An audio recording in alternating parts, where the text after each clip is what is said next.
We're back for another episode of Top 5 Live, episode number 80, 20 away from the century mark. Making deep progress into these streets, into these podcast streets. Tonight, we are doing the top five story wraps. This list is going to be disrespectful, bro, because there are going to be classic legendary storytelling rap songs that are not gonna make anybody's top five, and it's gonna be maybe it'll be spread out. I don't know. What's I good, think Lonzo? Yo, what up, man? What's up, y'all? the entrepreneur in the building. Yes, The sir. honorable star in the building. What's going on with everybody? Everybody wearing that gear, man. I feel left out. Let me go. Where my heat hoodie at? God. I Hey, don't know. man. Danny stole that, so you know what I mean. I literally did though. He literally took it out of the front seat and literally just walked away. So I mean, there's nothing I could do about it, really. You know what I mean? So Stole event- that. I have to put it on the website. The only reason I have it is because I want to make sure I get more stuff shipped out for the You LJ3. see, I do a show with Morgan every week, and I can't even get a shirt. I can't even get a shirt. I had to steal mine. I had to steal Can't even mine. get a shirt, man. Listen, man, there are a myriad of reasons for that, but I'll digress for now. We'll get back This to is that. just racist. Man. It's not racism this time. It's not racism this time. That's racist, man. But yeah, so we're doing the top five story raps of all time, and we are also Javon and Victor Dandridge apparently were scuffling verbally here today about some stuff. Oh, Heat pre-orders. We ain't pre-ordering no more. If you want them, you could get them. Oh, Visuallystoke.com. I got them. Oh, never mind then. Digitally, hard. Matter of fact, we got the link down here. We got the link down Don't here. get it. I send them out tomorrow. Matter of fact, let me make sure I tag Lonzo too. Yes, sir. Yes, sir. Javon, you do way too many naked men in this episode, in this issue. Naked men. Sheesh. That's all I'm saying. Too many naked men in this issue. Excuse me, sir. There are no naked men in the issue. I mean, I don't know what you fantasizing. They are wearing Speedos, sir. They are science experiments. Did you not watch? Excuse me. Did you not watch Captain America? If you under 20, when they put him in the machine, he wasn't wearing no clothes. He was wearing his underwear. If he had to put some clothes on. If you're under 25% clothes, you're naked. Man, that's the first thing you saw. That's the first thing you cared about when you saw it. So that says more about you than anything. I'm just saying. It's 6 pages straight though. I'm just making a point. It's 6 pages. I'm just making a point. There ain't no 6 pages. No, sir. I read it, but you drew it. So I mean, wow. Go on and talk about your go on biggest thing up, Alonzo. Go on to get that deja vu. We didn't went off the rails early. While y'all brothers is arguing, we have a kick out out here. You know what I'm saying, Deja Vu #1 has just dropped. It's our brand new comic, our first Kickstarter for the year, man, and I'm very excited for my man Jari. He's a brand new creator. He's stepped into the world and he's out here knocking out the park, man. 4 backers from 100 backers, so let's get it rocking. Okay. Yes, sir. Definitely before we get off here, better be. Where the link for that? Where the link for that? I'm gonna go support it right now. I got it. I got it right here. I got you, bro. Get that. I'll drop that in the comments down here in the chat. I should say. You get that. He would actually be a dope Lumberjacks collab, bro. I ain't gonna lie. Hey, him and the other character we got called Primate. Him and Lumberjacks will get along very well too. Hey, bro, let me tell you something. That is completely possible and feasible, and I'm down. Just let me know. Because I definitely Lumberjacks 4 will be coming out this year, so I finally had a full arc out. Hype about that. Guida started on the pages this week, so I'm very excited about that. But right now, we need to get this. We need to get this to 100 backers before we get off this show tonight. So, I did that, man. For real, bro. I appreciate that. Oh, all day, bro. I'm gonna leave that joint up there because I want when people get clicked over, they see it and see the dopeness of the. I love the artwork. I don't know who y'all got doing these pencils and inks. All right, there you go. There you go. Oh, there we got one. Okay, that's Javon. Oh, Yes, sir. hey, bro, I appreciate you, man. I swear, I be doing all these doggone Kickstarters. I be forgetting. Books just be showing up. I be like, I did this. All right, okay. Man, my pocket be Danny. getting Good looking, Dan. In there. Right now, man. Oh, I'm gonna go ahead and I ain't gonna shine on nobody or nothing, but at the same time, kind of. Hold on. Did you bag it already, Morgan? I mean, you know, I'm asking. That was a question. They ain't need all that. You know what I'm saying? I did see that name. You tried it. You tried it. You know, I'm just, you know what I mean? You tried it. I just logging in, you know what I mean? I just want to log in, make sure I was on Kickstarter, you know what I'm saying? I mean, you know, you will see them names up there. Appreciate y'all, man. For real, of course, man. It's been a glorious journey because you know we all been grinding pre-COVID era, and we made it through the COVID, and we still here rocking, man. Y'all getting it in. All you guys doing great things, man. So it's just dope to see where we all are right now. You know what I mean?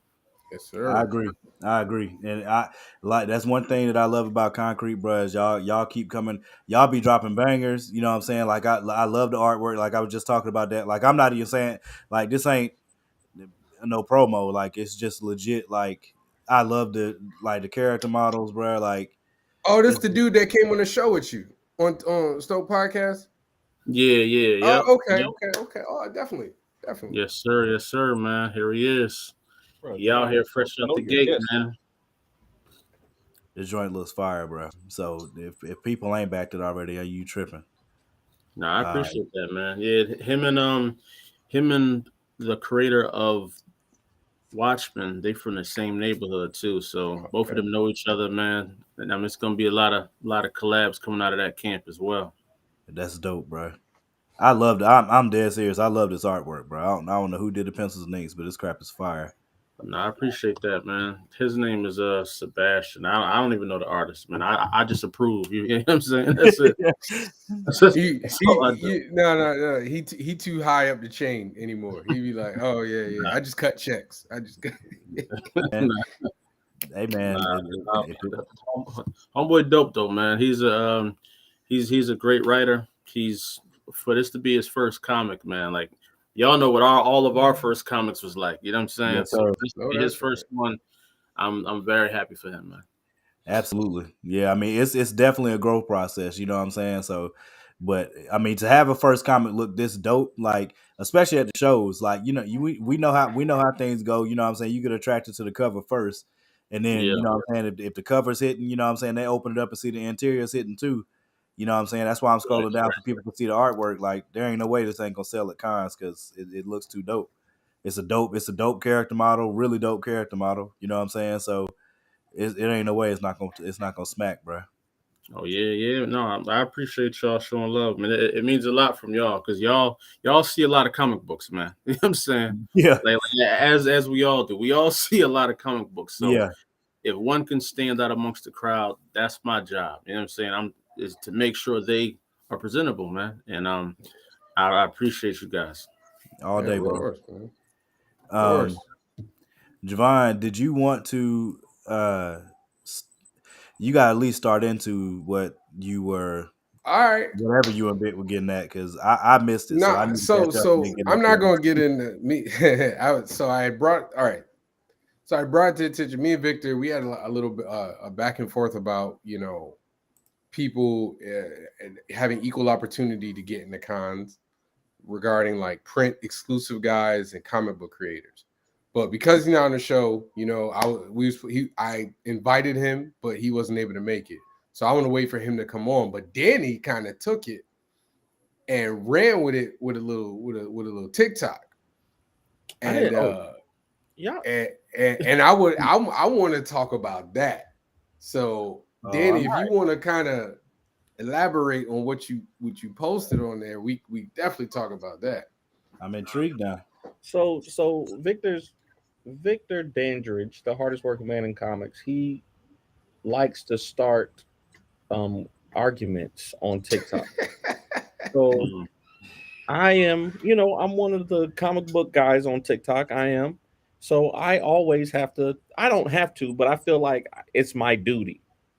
It's my duty to jump in these conversations at least to give my perspective. Cause you know, Vic does things differently than a lot of us. He, you know, works with these shows. He gets to see the behind the scenes stuff that, you know, all of us don't get to see. So I have to get my perspective as a truly indie guy who started from the bottom. You know, I ain't got no cosigns. It's just me and Morgan, and we grind it. You know what I'm saying? So, you know, he posted saying that basically his post was basically about, instead of calling them prints, we should call them comic strips and do, you know, blown up versions of individual panels. And my thing is, okay, cool. I don't have a problem with that. I've done something like that. We did many comics that we did as prints at one point, but they were our characters. They were Ace Blade. You know, we did our characters. Ace Blade, the villains. We did Roulette and Blackjack and all this stuff, and they were Mhm. very short stories that we did as prints and took to conventions and sold. Now, the reason that artists have an advantage at these conventions are just what y'all just said about, you know, deja vu. You can, if you're an artist, you can have something that is visually striking. Javon is an artist. He can go in and, you know, do I want to say, you just did a pinup of Kang, right? You did a Kang pinup not, you know, a couple weeks ago, because the movie Ant-Man's coming out. That's fresh in people's minds. Now, I'm cool with that. It took me a while to get cool with that, but I'm cool with that. Now, what I'm not cool with is these people who come and buy up several tables, you know, have a whole section cordoned off, and are selling like these high dollar prints of characters that they didn't even necessarily draw. Like they just be having other people's artwork there around a whole table and selling it at the shows. Like, and to me, I'm like, yo, that's double illegal. Like I can already see Oh wow. you selling Batman and Superman prints and stuff like that, and you never worked on Batman or Superman. Okay, first of all, that's a little sketchy. But now you literally didn't do any of this art. You just taking prints and selling it at these shows and taking up multiple tables from people who, you know, were supposed to be selling at these shows. And I'm like, yo, okay, if you're gonna do that, please don't do it back here in Artist Alley. Like, just don't do that back in Artist Alley, because the from what I understand, Artist Alley started as a way to, you know, give local indie artists and you know, artists in the industry um lower price tables and featured them alongside the industry giants, right? So to me, it just doesn't seem right. It just don't seem right. And Vic's thing is, hey, you got the same opportunities that they got. And I'm like, I don't really think so. I don't think we do have the same opportunities they got.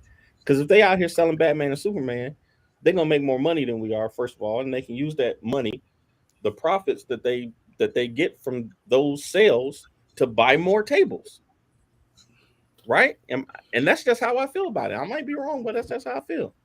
Javon? Danny spicy tonight. I like it. I Go like ahead, it. go ahead, Lonzo. I go after. I'll say, I hear what you're saying, Danny, but sometimes it's also an advantage for us indie creators to have original artwork, because those guys that are drawing the Batman and Superman stuff like that, they got to compete with those dudes in the pros that really draw for Batman, Superman, and those guys like that. So why buy this art piece from, you know, this guy when I can go and get it from the guy that actually drew one of my favorite arcs? You know what I'm saying? So they have major disadvantages as well. We have a higher pitch because this is something that you've never seen before. You know what I'm saying? Neil Adams. Go ahead. Go ahead. You want to go? Go Neil ahead. Adams is not selling prints at shows. When Neil Adams was doing Is shows, it he was not selling when Prince. I saw Neil Adams, he had Prince. When I saw him saw at him at Terrificon. I'm almost mistaken. He was a Terrificon and Fan Expo. He had Prince. He Hey. was selling.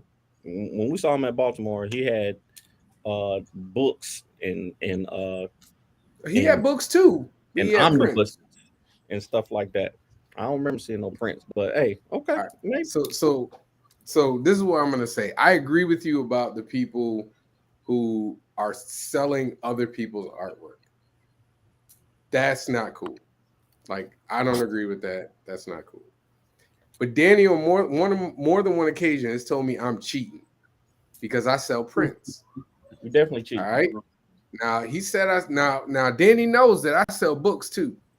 Yeah. So I don't know why he's saying that I'm cheating. And that's why I said I'm cool with it because I understand. Yeah, but you telling me I'm cheating. But so why don't you understand? Like if I'm somebody, I'm an artist, but I like drawing superheroes, but maybe I'm just not meant to. Like I don't like drawing the interiors. Maybe I just like to draw covers because there's some people who all they do is draw covers. Like we know this. Right. So for them, that's their artwork. If this is about the arts, and that's how they get in their hustle, like how can you be like mad at them just for selling prints? Now I agree when they be having like 4 or 5 tables, because that was part of the conversation that I had with Victor, but about when they be having 4 or 5 tables. I don't really care, but I do think it kind of takes away an opportunity from somebody who is just wants one table to sell their book. Right. But like for me, I do print. I wasn't doing prints before. And then I said, you know what? People like I had like a small print of Superman and people like that I had drawn before and I was giving away and people liked it. So I was like, let me try something. So I did like 4 prints of like 4 different characters and people liked it. They liked to see it drew eyes to my table that otherwise probably didn't see it because they okay, cool. Like, you can gloss over books when you at a con because there's so many people that got so many books. But artwork shown allows people to stop and look. So like, especially when it's a character they recognize, as you made the point. I did Kang. People, even at this con that I just went to, they would stop. Oh, that looked just like Jonathan Majors. And then now I got their attention to pitch my book and to sell my book. And then if they want to get the print, they get the print and maybe they'll buy a book. But it's an advantage for me. But like for people like you, who's just a writer, you got an advantage over me that I don't have. And when I say just a writer, I mean he's not doing art. I'm not saying just a writer as in he ain't nothing, but like you're a writer. You can do like 4 or 5 different books, 4 or 5 different characters. I can't do Batman and Superman though. Yeah, but you can write 4 or 5 different books and have like you got Ace Blade, you got King Supreme, you got another book that you're writing that you're going out. I don't have a ton of multiple books.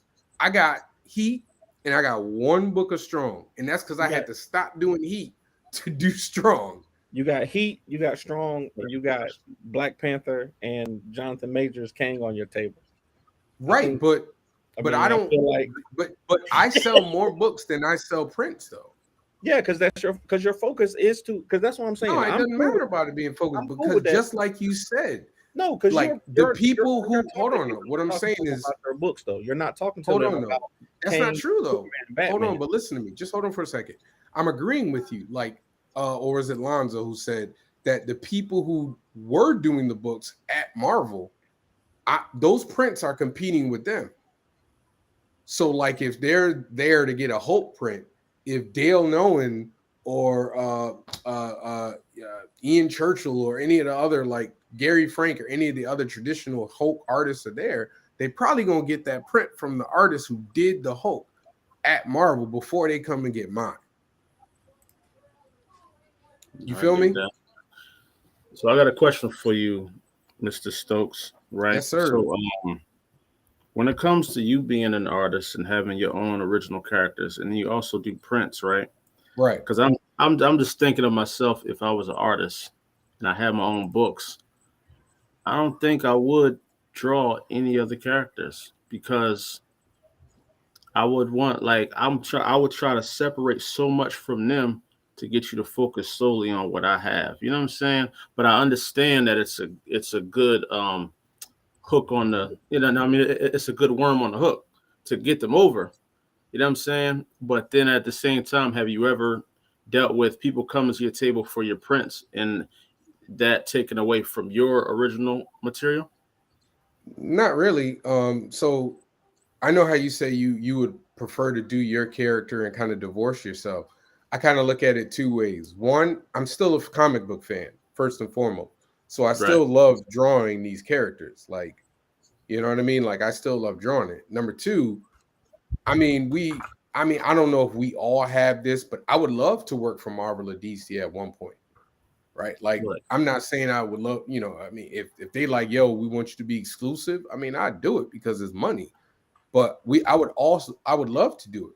That stuff is kind of what, how do you call it? Kind of a, what do you call it? A tryout. That could be looked at as a tryout. Somebody from Marvel can look at that and be like, okay, because they want to know if you can draw their characters. So they can look up and say, okay, I like his version of Storm, or I like his version of Black Panther, or I like his version of X, Y, and Z. Then on top of that, they can pick up my book and see that I can actually make a comic book. So that it's twofold. They can see that I can be a storyteller, but they can also see that I'm capable of drawing their characters. Now, which one do you want to be known for more? Because I remember when I used to go heavy into music and I was working in the studio, and I'm a producer and a rapper, and the dude that owned the studio, he was trying to put me on to these people coming in or whatever, and he was lost. He's like, yo, what are you? Are you a producer, a rapper, or a rapper producer? And I had to think about it because I do make beats, but I also have a lot of songs. Now, what do I want people to know me for? You know what I'm saying?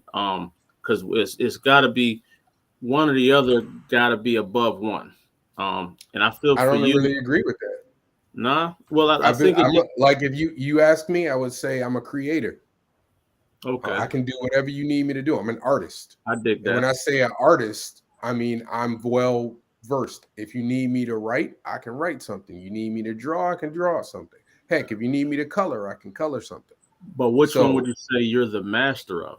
Because that's kind of what he was getting at me for. He said, yeah, you a good rapper, you're a good producer, but which one is your, you know what I mean? What are you known for? So when I known that, I made a decision to become more of an artist than a producer. Fair enough. I'm probably know more from my art than my writing. Okay. But that's a byproduct of being a visual medium. You feel me? Like I've been an artist my whole life. Like I just started writing. Well, that's not true. I was writing before. I was doing both. I've always been doing both. But because because art is a visual medium, that's what people know me for. Like, so when, like, a friend of mine introduced me to our new pastor at my church, and they were like, yeah, this is Javon. He's an artist. So that's just what I'm known for. Okay, I get you. I get that. I'll say for me, I want to make that clear first, but okay, just a silent recognition. You got it. But I will also say, I didn't win last week. No, absolutely not. You can go check the scoreboard if you like, but hey, we need two more. Before I say this, we need two more backers immediately. Yes, sure. But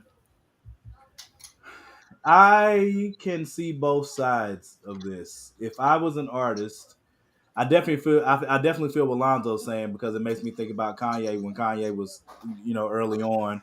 He was known first as a producer, but he could flow too. You know what I'm saying? He wanted to be known for flowing. You know what I'm saying? So you kind of get to this crossroads where it's like, all right, well, which one do you consider yourself most? Or, you know what I mean? Like, Timberland rapped on songs, but which one do we Yeah. consider Timberland for, a producer or a rapper? You know what I'm saying? We can acknowledge that he did rap on songs, but he's a legendary producer. You know what I'm saying? So I can see all sides. I also agree with Danny though. Like if you if you're in Artist Alley and you buy 3 or 4 tables and have nothing but artwork, it can be looked at as excessive at the least. But especially if you're drawing characters that, like, I definitely see Danny's angle too. Like if all of your characters, if everything on your table is somebody else's character that you've never worked on at all, Right. you know what I'm saying? I could see why somebody might look at that and think it was sus. You know what I'm saying? Or have an issue with it. Me personally, when I'm at cons, I don't even think about that. I'm focused on, you know, I'm locked in on trying to get the sales or whatever what we're doing. But I can also see how that could be something that takes away. It's kind of like, it's a similar thought process to like if you go to a bigger con or like a mid-sized con, but it's not really a comic book creators con. Like they're not there for comics. They're more so there because there's going to be, you know, big name artists or TV, you know, celebrities, or like there's some type of celebrity that the majority of people have come for. So when it comes to the people actually coming out to the floor to buy comics, it's not that type of show. You know what I'm saying? You might not know that before you get there, but you know, is it unfair to the people that have come? I don't think so. That falls back into the bigger debate that me and Danny and us had before about whether or not big shows are a scam, and you know, it falls towards that argument. But I don't really know that. I definitely am waiting to hear Vic's point on this. But that wasn't what we were debating. We were debating. All right, what we were debating was I made the point that, you know, if I didn't want to get into it, whatever, we might as well. I made the point that if, you know, if there are guys who are doing print exclusives, right, or print exclusive artists, and they have like 3-4 tables, I can understand if I'm an artist who couldn't get into the show because they ran out of tables. I can understand how an artist would be, a comic book creator would be upset at that, because that is an opportunity taken away from them. And Victor's point was, we all had the same opportunities to get tables. We all had an equal opportunity. And my point is, theoretically, yes, the option was there for all of us to go to the website and apply. But in practice, hey, buddy, hi. But practically, we don't have the same opportunities because, and I'm going to use this analogy. I didn't get to use it with Victor, but I was going to use it when he came on today. If you have 100 seats in a theater, right, and you open the doors and 100 people are waiting, okay, cool. Theoretically, we all have an opportunity to get a chair. But if, say, 20 of those people are saving a seat or two for their friends to come, well, practically, we don't all have an equal opportunity to get a chair because somebody is taking up a chair or two to prevent one of those other people who missed out, who were late or maybe got into the door 10 seconds too short, too slow to get a chair. So that was my point. But that's why you don't do that pauper theater experience. You go ahead and get your tickets and reserve them online, and then you don't have to worry about that. Your seat's reserved. Can't nobody take it from you. You ain't got to worry about it. If they do try to take it from you, just come in and go get a little theater guy. Yeah, but I'm just using that as an analogy. I ain't getting no theater guy, man. Come on, man. You gotta get up out of there. That's right. That's right. Lonzo, I need said 4 and 5. 4 and 5. 5 is me, fam. Yeah, man, need that. Yeah, raise up, cut. See, I don't be wanting to have them conversations. You know what I'm saying? So I'm gonna just go ahead and reserve my joint online immediately. And then if it's an issue, I'm gonna show you my ticket. You know what I'm saying, on my phone. And then if it's still an issue, then on the wrong we just thing. have to escalate. I'm just saying, you know, if I need to go Bull City, then I go Bull City. Go on and talk about that Michael B. Jordan thing, man. Go on and talk about that Michael B. Jordan. Man, I really wanted to get a female on for that, but I mean, listen, do we really need? How about we just ask how we would have approached that situation? Like, I think I would have done the exact same thing he did. I don't think what he did was bad. I don't think he. It wasn't bad. He still gave her the interview. He still kept. Yeah, absolutely. He didn't just walk away or nothing like that. He just addressed the fakeness from the beginning because she was saying they go back. He was like, "We go back, but we ain't go back in a good way." You know what I'm saying? So like he ain't smile at all. He wanted to be known because she could, you know, he didn't want. I guess he was trying to protect her from using his name in a way like they were cool. You know what I'm saying? Because don't nobody want nobody getting clout off your name and you don't even rock with them. You know what I'm saying? Agreed. Like I think he handled it professionally. I went back to watch the actual clip, you know what I'm saying? Like without all the, you know, everybody had something to say about it. I don't care about that. I just wanted to see the actual interview. And, you know, it was at first I thought Jonathan like was just like, oh, this is chick you had smoked with, because when he walked up, when Jonathan walked up and she was like, oh, okay, well, which one of y'all is the most attractive man or whatever? And he was like, what kind of question is that? Yeah. I said, oh, snap. I said, oh, snap. John said, oh, he got the homies back. He got the homies back. Yeah, I said, Jonathan with the smoke too. But I mean, I think she did call him corny. She did not acknowledge it. She didn't call him corny. L'Oreal didn't. The woman that was given the interview. Yes, the L'Oreal is the woman that was given the interview. Right. She was not the one that called him corny. She is the one that went to school with him and said the things that they picked on him for. Number one, his name was Michael Jordan, but he couldn't hoop. And number two, you're from Newark, New Jersey, which she described as the hood, but you're bringing headshots to school. Like, what are you about to be doing with those headshots at school? So she said that they used to pick on him about that. The other chick said he seems like he would be a really nice, corny guy, and I don't mean that as a slight. She did say that at the time when she said it. Now, so she wasn't wrong when she corrected Michael to say, I didn't say that. She wasn't wrong because she didn't say that. The chick that was with her said it, and Michael was like, "No, you said it." He was like, "I heard you." You know what I'm saying, or whatever. He let it go. And he might have been a corny dude. And ain't nothing wrong with that. He might have been a corny dude back in school. I was what's corny though? Exactly. That's why I wanted to female. I'd be real. Like one of my really close friends who I love to death. She'll be like, "Yeah, you corny," and I was like, "What does that mean?" Yeah, corny too. Because I know why people were saying that Michael B. Jordan was corny post his success. Why? It's the same. It's the they same. Were talking about that he was because he dated he was dating white girls.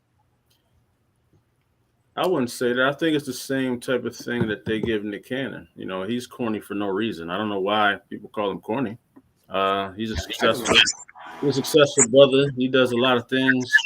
So corny, I don't know. Corny is just Nick got about 12 kids. You don't care nothing about him. Yeah, that's what I'm saying. But you know, he's been a corny guy his whole career, according to media. A lot of yeah. You know what I'm saying? Yeah. But again, what makes him corny though? Even Will Smith is known as a corny guy. What makes him corny though? I'm just asking. It's because they don't make waves. They don't. Yeah, they don't make waves. They seem like they're nice. They seem like they're nice. They don't have a visible edge to them. You know what I'm saying? They don't have a visible edge to them. You know, like we know, like when you're in high school, you know what I'm saying, there's a phase for women a lot of times. I have female friends that had it, you know what I'm saying? That, you know, they're looking for a guy that has an edge to them. So they, you know, like they say it like the edge makes them feel safe. You know what I'm saying? That this guy, huh? Nah, Sean with Sean's message. Yeah. So, but they're right. Like what Jess and Sean both said. That's why I would rather have a woman on to explain it, so we're not explaining it for them. But I was talking to one of my female friends earlier. She was saying her quick breakdown was, it you either got swag or you don't. If you don't have swagger, you know what I'm saying, you leaning towards corny. Swag, If you got swagger, then you're not. yeah, swag is only a thing really relegated to the black community, man, because we got it's like standards, and it don't make sense. It don't make sense at all because just because you're not in the streets or you don't do certain things, it doesn't make you corny. It just means you don't do it. You know what I'm saying? And that should be cool Agreed. because not every we don't look at every girl as a hot girl or you know what I mean, like something like that. Not every girl is a hot girl. That doesn't make her corny. I agree. You know what I mean? A girl may not watch Love and Hip Hop. That doesn't make her corny. You know what I'm saying? I got I a agree. question, an interesting question. Can women even be corny? Can women be considered corny? They're not, bro. And that's I think it's only reserved for men. I said that earlier. Like I can't think of. Is it just black men though? Like, is it just black men? Well, it's not just black men because in the other communities, in the white communities, there's the hierarchy of the jocks. The jocks are usually like the top of the pinnacle when it comes to their high school life, and anything that below a jock is deemed corny or unpopular. And for girls, it's a popularity thing. That's you're either popular or you're not, but you're not really corny unless you're trying to hang in those crowds and you don't fit in. I agree with that. A dude is just corny based off of his status. If you don't carry yourself a certain way, you might be corny. You know what I'm saying? It's stupid, man. It's real stupid. Yeah, I agree. Like it comes from, it's an immature headspace. You know what I'm saying? Like I said, just because this guy doesn't put off, again, like I know women that I've talked to, and they say, like, you having a guy that has an edge to him makes them feel safe. It makes them feel protected. Like Kevin Hart told her. We all know that joke Kevin Hart told a long time ago when he was talking about, he go to the club with his girl, you know what I'm saying, and somebody, step on her shoe or grab her or something like that, and he'd be like, I mean, I don't know what you want me to do. I mean, that's, you just got you just got touched. I mean, I don't know what you expected me to do about it, whatever. You know what I'm saying? But you do have those women out there that will put their man in a specific situation because the stereotype says you're supposed to protect me. It doesn't matter what happened. It doesn't matter what I did. You're supposed to protect me. And there's a fine line to that. You know what I'm saying? Like I've just seen too much. Like I've seen women purposely put their dude in that situation. I've seen dudes that are pop-off artists just because they want to avoid them doing that. You know what I'm saying? Like, so they pop-off artists ahead of time. I've seen women grow out of that. You know what I'm saying? Feeling like the dude needs to show an edge in order for them to feel safe. I've seen women that used to want the guy with the edge and then have bad things happen based on that experience, and they change up later and they're looking for a corny guy now. It just, it's relative, you know what I mean? But I agree with Lonzo. It just comes from an immature, you know what I'm saying? It comes from an immature mindset. It's like dudes, it's not the same, but it's like how I don't know when, I'm trying to think of when this stereotype would start. But it still sticks to this day probably. But like, men with women, if the woman is crazy, she's probably great. And when it comes, you know what I'm saying, when y'all get to the bedroom, the crazier she is, all women, the more intoxicated it's gonna be there. All women are crazy, man. And it's yeah, but there's a scale to it. It's in different ways, all of them, but all of them have one similar crazy trait, man. There's a scale though. It's like I've always said, women are crazy and men are stupid. You know what I'm saying? There's a scale to men. Jeez, can't read audiobooks, player. I can't read audiobook, bro. Jess ain't letting that go, bro. Hey, listen, right now, we up in age, man. I'm a stay at home gamer now. You know what I'm saying? That's deemed corny in the black community for men. But I told my wife, I can either be at the club every weekend or I'll be home playing a game. Yep. Which one you want? Yep. You know what I'm saying? My god brother is that same way. He's that same way. Like when he got with his wife, you know what I mean? It's like, hey, I could be out here in these streets, or I could be here Playing with the you game. on the game. On the game. At least chilling. you know where I'm at. It's funny though. I Yeah. say this. I say it's really funny that a lot of the things, because I said, like, when I was in high school, I got that. I still kind of get it. It's okay. But a lot of the things that were what I was told about me being corny are now things that are like a lot more accepted. Like reading comic books, I got called it for that. I watch wrestling, I got called it for that. Back when I was playing video games, I got called it for that. Like it's interesting. Even being an artist, I got called it for that. So I just always thought that was funny how the line just moved. Man, when I was in high school, I legitimately made an effort. So no, it was middle school to high school.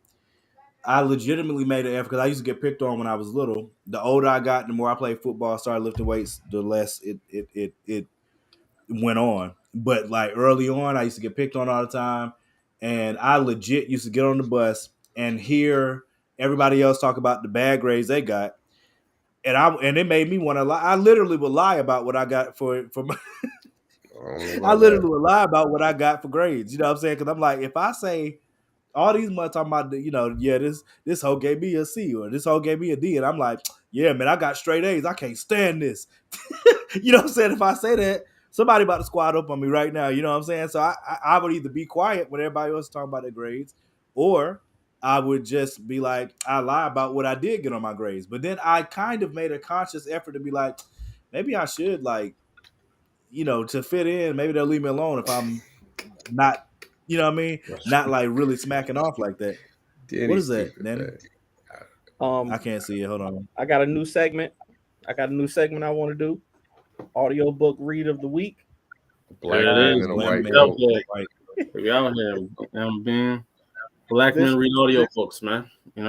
This audiobook to read is Black Man in a White Coat by Damon Tweedy, MD. Audiobook to listen to. To read. There's no I'm gonna keep there's no world that I, like I said, without audiobooks, bro, I don't even know, cuz you know what I'm saying? If I had to sit down to read it, oh my god. You gotta stop saying that, man. You gotta stop saying why? You gotta stop saying that, Morgan. You can it's the way you say true. it, man. You can just be like, I really enjoy listening to audiobooks, man. I really enjoy it. I'm you telling be you, like, man, I can't read. I can't sit and read for too long. I didn't say I can't read. I'm just saying, just the way you say it, man. You might want to just steer away from that. Just steer to the I enjoy listening to audiobooks. They're soothing. I'm gonna tell my truth, sir. I'm gonna tell my truth. Stand on it. 10 toes. So Daddy keeps saying you can't read, man. That's why I'm trying to help you up. That is a lie, sir. Don't you dare. I don't remember Danny saying I can't read. Absolutely. Danny just brought Jesus into it. I said that he would not read the Bible. I said he would not read. Yes. I said you don't read. I didn't say he can't read. I said you don't read. I thought you said can't read. Okay. No, I said that's why I said Danny say you don't read. Man, let's do not these in the traditional sense. What words are you reading? Black Man in a White Coat by Damon Tweedy. Hold on, I got you. I think this is a logistics thing for just. You should read a book him up, Morgan. That's what he said. Black Man in a White Coat. Oh, y'all not about to play me play like the doggone. Listen, stop. All right, let's do the list, man. No, my vocabulary is good. Let's go and do the list. This man playing audiobooks on the show. Yeah, this list, like I said, bro, these lists are gonna be disrespectful. I'm sure of it. Like there are some bona fide, and there's some that I want to put on the list that I'm not sure everybody else will qualify as a storytelling rap song. I don't know if any of my five are gonna anybody else is five. A storytelling rap song. See, I thought it was like just top four rap songs. No. Story raps. No, we give you time. Go ahead. We'll give you time to switch it up. No. I'm good. I know you could do them off the dome. I know you can.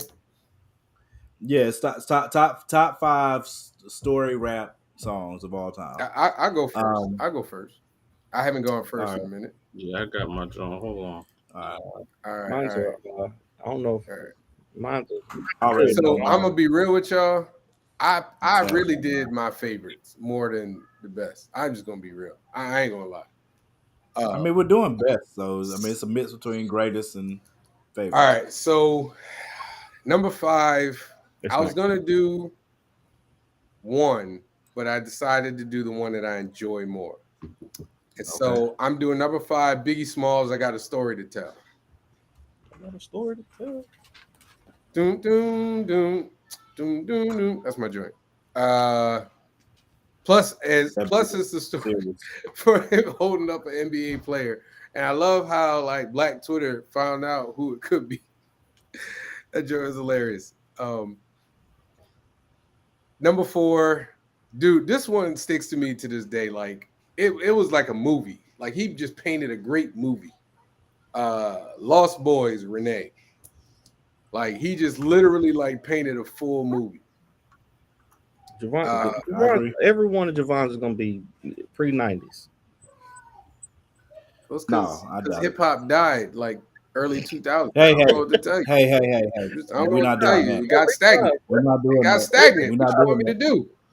We're not doing that. Hold on. When you couldn't, when a prerequisite of hip hop used to be that you were a lyricist, you could tell a story, and you had a good vocabulary. You used to have those 3 things. Those aren't prerequisites anymore. I agree, but you're doing too much. There's a very small minority of actual good hip hop artists now. You said it died, so that's not. I said I said stagnant. But go ahead. Number 3. Oh, come on, man. Warren G. Regulate, man. That's an iconic. It's an iconic song. Classic. Number 3, though? Number 3. Number 2. Today was a good day. It was a good day. Ice Cube. Everybody goes to that one when they start talking about it. Plus, again, I find it hilarious that people figured out in Twitter what day he was talking about. Exactly what day it was. That was hilarious. It's still funny to me to this day that they figured it out. Dang, I'm gonna have to look into these joints. And then number 1, Slick Rick, Children's Story. That ain't your number 1. You don't know hip hop, in my opinion.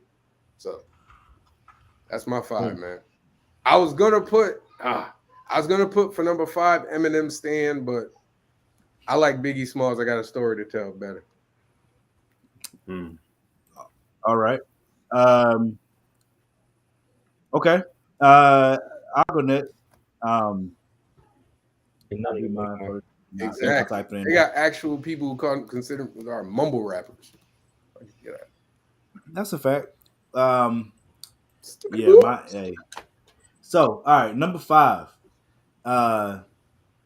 For me, I did similar to Javon. Like I had to do ones that I got a lot of storytelling joints that I like. I had to pick between like what are my favorites and then what can also be seen as great. Number 5 may be debatable for some. We'll see. But number 5 for me, Lil Wayne, Mona Lisa. I listened to that song back to back when that album dropped, over and over and over again, just because I love the delivery for Weezy. I love the delivery for Weezy. I love the collab with Kendrick. I love the story. You said you got him on your ringtone? That is like Kendrick killed that crap, bro. This is like it's hilarious. Like, and they did a music video, but it didn't like play it all the way out. Like I would like to have seen it, but it's all good. But that's my number 5. Number 4, Outkast and Slick Rick, the Art of Storytelling. That almost made my list. Almost. So close. That joint had to be that joint had to be on my list because that was one of the first story rap songs that I just really play back to back just for the beat and the flow and the story that they were telling. That's my number 4. My list. Number 3, The Roots featuring Erykah Badu. You Got Me. Got to be on my list the flow, Somebody Erica's vocals for it. The fact that, during the verses, finding out that Jill was actually the original that was on it. Black Thought is considered a god to most, you know what I'm saying, in the rap game. The beat Man, at the end, bro. that drum. Oh my god. Oh my god. I played drums. I used to try and do that joint. It was so frustrating. Me too. So frustrating, dude. What he does there is just disgusting. But you have to play it over and over and over and over again. I still can't do it. That's my number 3. Number 2, Warren G, Regulate. I mean, that is literally the first story rap song that like you just play on repeat over and over and over again. Still hot to this day. I don't care where it plays. Everybody knows all the words. Everybody's gonna sing Nate Dogg's joint. I don't care where you're at. If you say regulators, everybody knows what's coming after that. That's number 2. Number 1, I didn't have no choice, bro. Stan, Eminem, bro. I didn't have no choice. I didn't have a choice. What you mean you ain't had no choice? I didn't have a choice. That song is definitely a great one. Over Ice Cube, you ain't even got Slick Rick's children, bruh. Oh, my bad. Nope. My bad. Go ahead, Lonzo. My bad. I was supposed to wait. Let me go ahead and go. Let me go next because and I'll type my name while I can already feel it. I can already feel the comments coming. So I'm gonna give you my 5, and then I'm gonna let Lonzo bring it home. All right. Children's Story was 1988. Okay, that's why I never heard it. All right. Number 5 for me. You Got Me, The Roots. Somebody told me that this planet was small. We used to live in the same building on the same floor. You Got Me. Oh, I got the wrong one at number 4. Number 4, Tale of Two Cities by J. Cole. Run It. Hands in the Air Now. Hands in the Air. 2 perspectives, the same city. One person got out, one person did not. Thought it was a great story. Number 3, Keisha song. Kendrick Lamar. Yes, it is basically Brenda's Got a Baby, but Kendrick's, and the fact that he carried it over to These Walls and what was the other one? I'm Dying of Thirst. The trilogy of a story was great.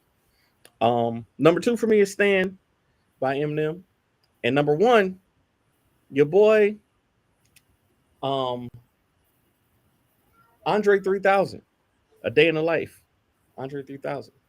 I met her in a club in Atlanta, Georgia. Said me and my homeboy was coming out with an album. She looked at me like, yeah, nigga, right. But she gave me a number anyway. She was on that talcum powder. How's about them oranges? Hey, every time, bro. That joint was so weird, but perfect. So that's my list. Yeah. Kitty said, as much as I like you, Daddy, I never expect anything good for your list. But they honest though. My lists are honest. You gotta lose that honest crap, bro. Like you really do. You act like we be lying over here. Like, yeah, you act like we just be making stuff up, and I don't like that. They're my favorites. Okay, I just told you I put my favorites on. So how am I lying? My favorites. I'm just saying. Go ahead, Lonzo. Is it okay if I do a few more than 4? I mean 5 more? Do the 5, and then we usually go back and talk about the ones we do with that. Okay. We'll do the 5. I'm gonna put your 5 up, and then we're gonna talk about the other ones that got left off. Because I was a little bum rushed on this joint. You know what I'm saying, but I feel confident right here. Go 5 to 1. 5 to 1. 5 to 1, right? All right, number 5, I'm gonna do Beanie Siegel, Feel It in the Air. Oh, that's a good one. Beanie Siegel went hard on that That's one. a good one. Number 4, I'm gonna do Will Smith, Summertime. Ooh. Okay. I didn't even think about that one. One. That's a good one, man. That's a good one. Number 3, That's a good one. I didn't even think about that. Number 3, Lupe Fiasco, Daydream. I thought you were gonna say Push. I can do Push too, but I'm saying the way. Yeah, I thought you was gonna say Push too. But you good. You good though. Push was dope, but the way Daydream was set up, how he was talking about the robot and how he's viewing the world from the robot's shoulder and described every part of his body through each verse was crazy. You know what I'm saying? Next, I got DMX Damien. That's a good one. I thought about that. I thought about that too. And my number one, I think, is Nas Reverse. I don't know if I've ever heard that. Nas, he rapped a whole scenario backwards and then rapped it forward. And even he didn't change the words. The words went forward and backwards and told a story in two different ways. Probably one of the most brilliant storytelling Jones, man. And then I'll put on my list I would have put. Well, I was going to say for Nas, like, what's the gun song? Shoot 'em up. No. The one where he talking from the perspective of a gun. Oh, dog! It was on. Was it? Shoot 'em up is the one I was going to put on mine. Oh yeah. I meant Rewind. I'm tripping. But yeah, Rewind. Okay. As far as my honorable mentions, it will be Andre 3000, Caroline, and my song Clark Kent, Lonzo Starr, Clark Kent. Man, you should have put that up there. It was written. No, it was written. That's the one. Dog, the Now song. I gotta get the name of it. I gave you pop. That's it. My honorable mentions, and it was because some of them were because I was like, that's borderline. I don't know if it's considered storytelling or not. Because I knew, like, I was like, bro, you might be cheating right here. I'm not even gonna cheat.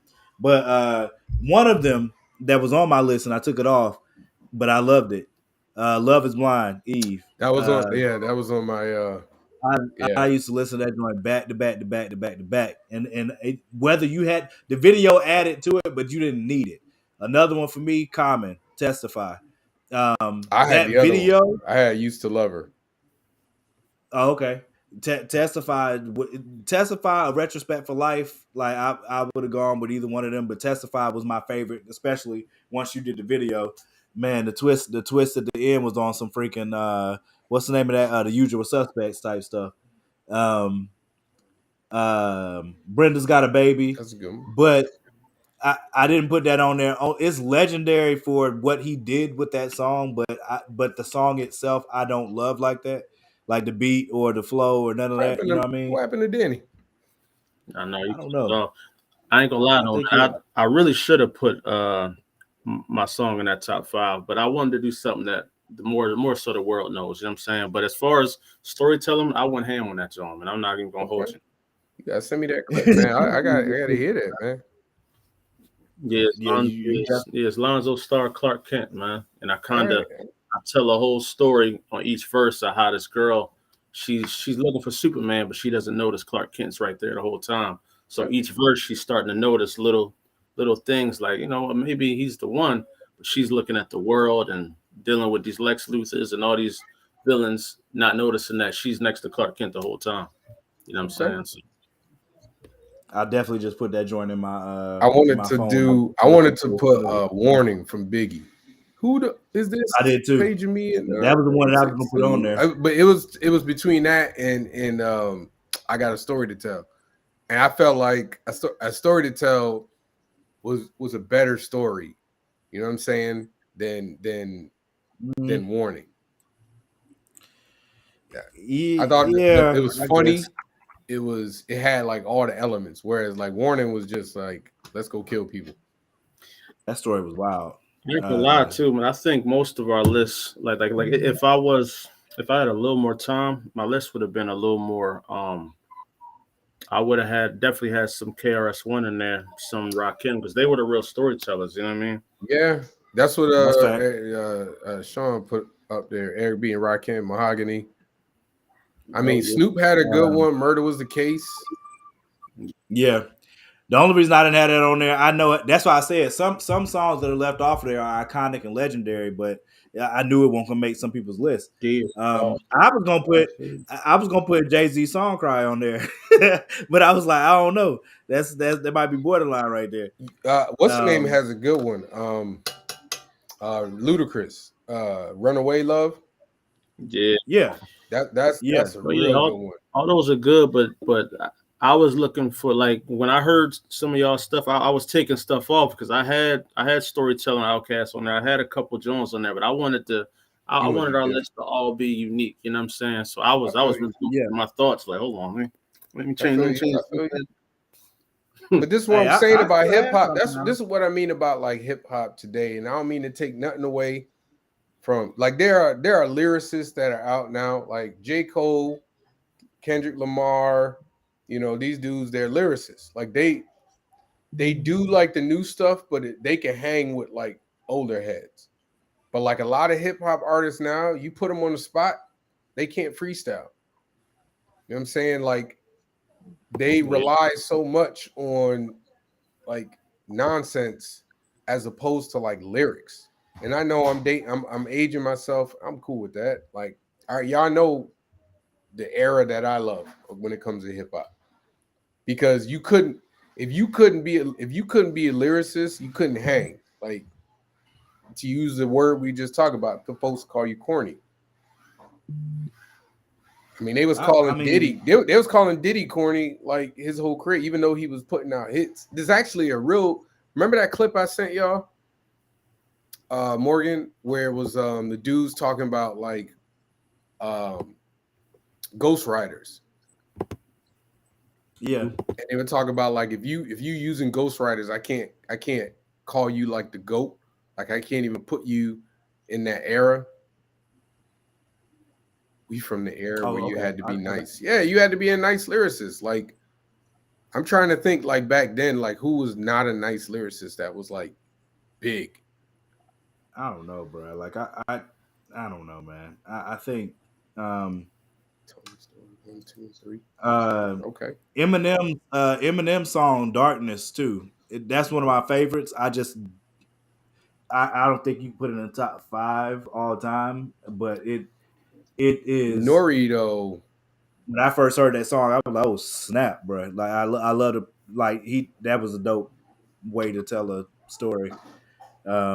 Yeah, but nobody was calling cover, Nori the GOAT though. Like Yeah. Nori wasn't called. Nobody was like Nori is top 5 rapper. Mace. Mace could, but Mace could rap though. Like I'm gonna keep it real. Like Mace can flow. I was about to say some Meek Mill stuff because, you know, in Philly, man, it's a lot of storytellers here, but a lot of them, globally, people wouldn't know. So I wanted my list to be something that everybody can be like, okay, man, I heard of that. Like even Beans Filling in the Air was a risky one. People know it, but it's not as, you know, global. What do you consider the song of Philly though? Which one? Not Beanie. What's his name? Dog, why can't I remember his name? Even Meek though Mill? what we do is wrong. Do you think that one is, or do you think it's a Meek Mill song? Because I saw that on Twitter. It's a mixture. They're all different generations. Freeway, thank you. Freeway, that's more my age range. The younger cats is Meek, and then the young cats is Lil Uzi. It's like a mesh. You know what I'm saying? Because and you got to think about it. When Beans was when State Property and Freeway, you know, they were running the city. That was the same time we had Donovan McNabb and Allen Iverson. So every time it was like a different class. Like they would all be together, and that State Property's music was the Sixers and the Eagles theme song. Just like right now, it's Lil Uzi Vert's song with the Sixers and the Eagles. That drove go crazy too. But before, you know, it was Meek Mill's a few years back. He was a theme song. So yeah, it's like every 10 years it kind of switches. You know what I'm saying? Yeah, Justin, I know it's not a story song. I was curious about what because I know I saw on Twitter they were saying like what do Philly people consider to be like the song of Philly, and like there was a lot of people who say that Freeway song, and then other people say the Meek Mill song, and then other people, like you said, other people came in and said the Lil Uzi Vert song. So I thought it was interesting. It'd probably be more from the State Prop era, like the Rock the Mics, stuff like that. You know what I'm saying? Because they were also tied to the biggest rapper in the world, Jay-Z. So he would, you know what I mean? It was like a lot of the younger generation, they know about state property. And Meek Mill is a product of that. Lil Uzi's a product of that. So probably be something from that era. But I think Meek Mill's Dreams and Nightmares is probably the biggest one from Philly as far as song wise. Another one I was about to put on here to completely cheat was Fuji's killing me softly. Yeah. I knew that. That's definitely a cheat. That's an R&B song, dude. I didn't do it though. I didn't do it. That's an R. I mean, it's kind of it's an R&B song, dude. Nah, that's definitely R&B. She's singing. Don't do that, bro. Don't shut my stuff down. I mean, she's singing the whole song. They ain't even a rap hook. I didn't put it on there though. Different era, had my part of town than Philly, than what we do in Dreams. Yeah, Philly, where I am from. No, there's a lot of songs in Philly, man. It just really depends on what era you came from, man. I was Justin. You're not from Philly, man. Listen, we gotta stop this, dude. Philly, you are a North Carolinian, dude. Most deaf, Mrs. Fat Booty. How y'all feel about the GOAT Will Smith in Philly? We don't have a problem with him. I thought y'all love Holmes though. Huh? I thought y'all love Holmes. Like he always rep for y'all.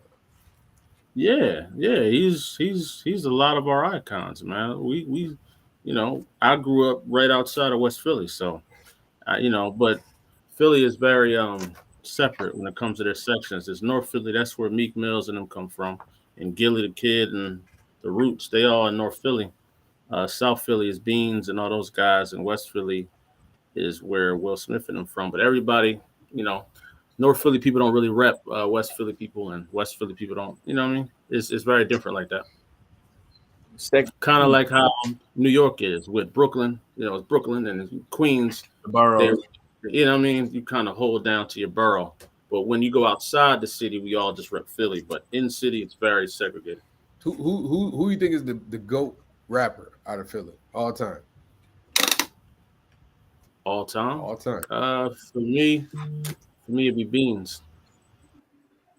Beans is arguably one of the only rappers that can go toe to toe with Black Thought and be equal with him. They've done a lot of collaborations. Black Thought's they've done a lot. Yeah. Oh, so you saying Beans is think Beans a better rapper than Black Thought? No, I didn't say better rapper. I said he's one of the only rappers that can go toe to toe with him on the track. No, I'm saying who is the GOAT rapper like out of Philly? That's what I'm saying. Like all time. You talking lyrically or just rap? Everything. Everything.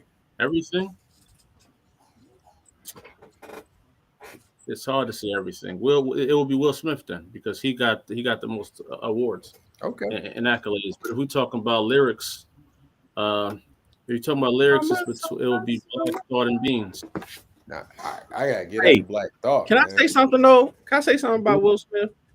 That one album that he did, Lost and Found. That Lost and Found album was really good. No.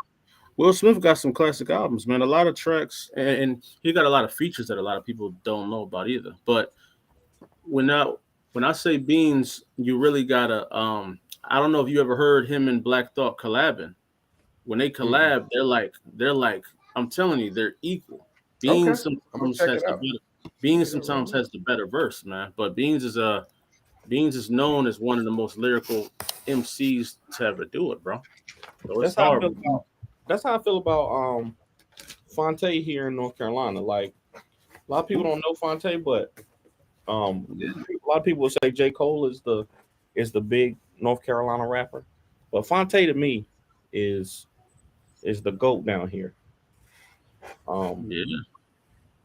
Over Cole? To me, yeah. Yeah, that's a bold statement. As a rapper, yes. Not as like, but like Cole's got the awards, he's got the accolades, he's got all that. But Fonte is a rapper. It's kind of like that in Philly too, because you got Black Thought is definitely up there, but then you got Cassidy, we got Beans, we got Reed Dollars with the battle rapping, we got we got a lot of rappers, man, and they all heavy spitters, man, extremely heavy spitters. But after the state property era, there's hasn't been too many people as lyrical as that era. But You don't consider Meek to be a high lyricist? he's a high storyteller. But he came from the era with Reed Dollars and Joey Jihad. Those guys are like the lyricists, but you wouldn't really know them unless you were heavy into the Philly battle rap scene. Like Philly's really about battle rap. You know what I'm saying? Still? Oh yeah, yeah. You not you meet eight out of 10 people you meet in Philly. Ask them to rap. I guarantee you they give you 32 bars off the rip, straight off the Because top. I personally, like I said, I just feel like lyricism it's not it's not a necessity for success in hip hop right now. It's not, but I think you just use it as like a separating factor. Then What do you you know what I'm mean, saying? man? Like Trench baby. But like now, Um, like all it is, and like I said, that's the clip that I sent you. Like it's most people all they care about is making a bop. Like okay, that's what's gonna sell. but that's what I'm saying. Like, but it wasn't always like that. You know what I'm saying? Like there are songs that were put out before that, like Cash Rules Everything Around Me. I'm going back off the top of my head. That's not like a club song, but like it was a hit for Wu-Tang. It would never be that can never be released now and be successful. I think it depends, man, because success is different. Radio isn't what makes success no more. Back then, radio was what makes Not at all. Right now, it's more so it's pockets of communities. So there's the people that like the Little Pumps and all those other weird guys. Then there's the Kendrick fans that listen to people similar to him. And you got the people that listen to what's that dude's name? Hobson and all the dudes up northeastern area in the Boston area, like Hobson and Logic and all those dudes. So it's pockets of rap right now. And mainstream just literally plays just that. But we got a lot more variety right now in hip hop. So it's kind of hard. Yeah, ain't no question. You know what I mean? Because there's people on SoundCloud that were dope on SoundCloud for a good minute before like Yeah. somebody caught wind of it and it really blew it up. Where it's like, yo, who is this dude or whatever, and then that's when you get to look stupid because somebody be like, bro, you ain't up on whatever, and you be like, Yeah. no, I ain't. You know what I'm saying? Like, I don't encounter new dope artists usually unless somebody puts me onto it. Unless it's like, because on Tidal, they're gonna drop whatever the new album is like every Friday.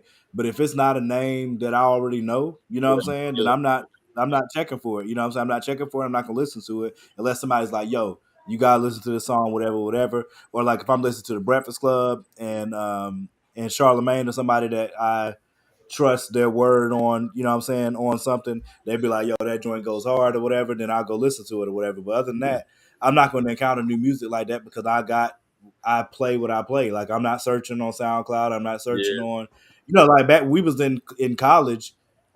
You're gonna find out who the dope people are because everybody had LimeWire, BearShare, Napster, whatever. And then when you get on there to get ready to download stuff, you see how many downloads these songs got, and that's gonna make you download it by itself.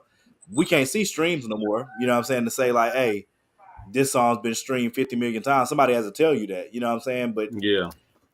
there's a whole bunch of artists out here that now. A bunch of artists, man. Like I agree with Lonzo because you don't need a label now, not at all. Like you could build an entire machine and be off the grid. Like the record labels might know about you, but they ain't touched it yet because they want to see you. It's the same as it is with comics. You know what I'm saying? Like you could have a following. Like we can go to these cons and have people that come to these cons just for your comic or whatever, but the bigger companies are watching to see, all right, what can you sell on your own? Like how autonomous can you be? You know what I'm saying? Like we can give you this money maybe for distribution, but you know what I'm saying, you don't really need us. You already got the battery in your back.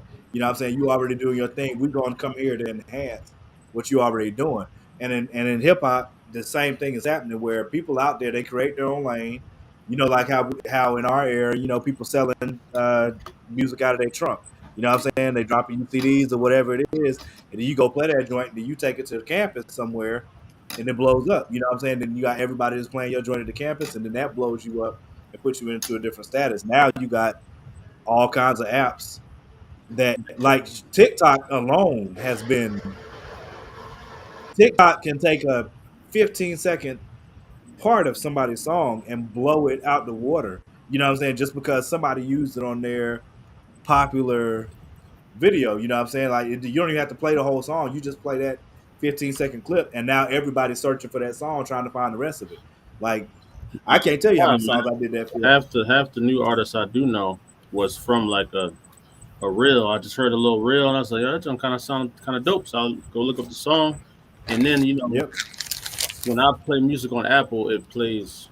After that song is done, it'll play similar people to them. And Yeah. I just be like, okay, Yeah. this is kind of dope. Let me save this. This dope. Let me save that. Let me save this. The next Yep. thing I know, I'm listening to all these cats in London right now. I'm just bopping out. Yeah. I mean, that's fair. But I that- no, can't. that- I'm not as that's plugged in as I used to be. So I mean, I'm listening to y'all, and I take y'all word for it.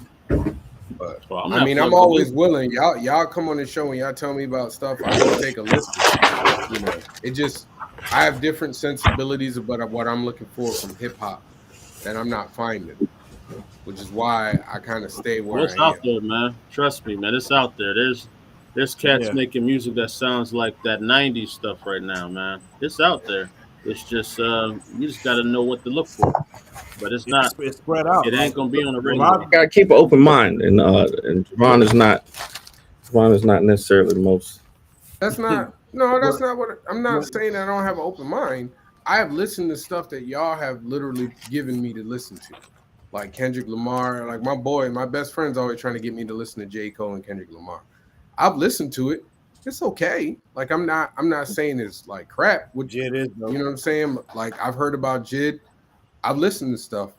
It's Yeah, not. JID. It doesn't like connect with me the way Jid is a beast. you know what I'm saying. Like it just don't connect with me, and it's not that Did you it's listen- bad music. Did you listen to Pimp a Butterfly? Not the whole album though. I just kind of put it on like a lot of the stuff y'all tell me. Like if I'm drawing or something, I might put it on my headphones and just listen to it. So I'm not checking the track to see what it is. I'm just kind of like it's just on in the background. Most of the time, if I run into new stuff, it's similar to what Lonzo just said. Like I found there was a dance or something that people started doing that became a trend. And I went and found the beat just because I loved the beat that they were dancing to. I went and found that beat. I think it was DJ Snake. And that dude is freaking smacking right now, you know what I'm saying, for beats or whatever.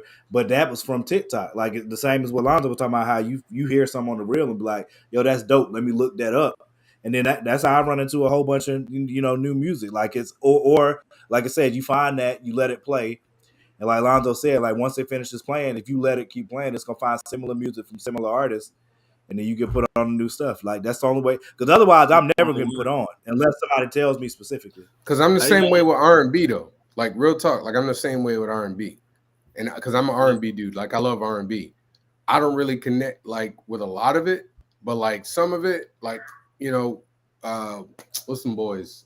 Silk Sonic. Silk Sonic's amazing. I'm about to say, if you don't like that, I don't know what to say. Like, but that matches with my sensibilities. That matches with what I like. Well, yeah, You know what I too, mean? you know, Like this too, man. I like her. I was talking with my brother about it because you know I was trying to play him some new North some new Carolina stuff. is tripping.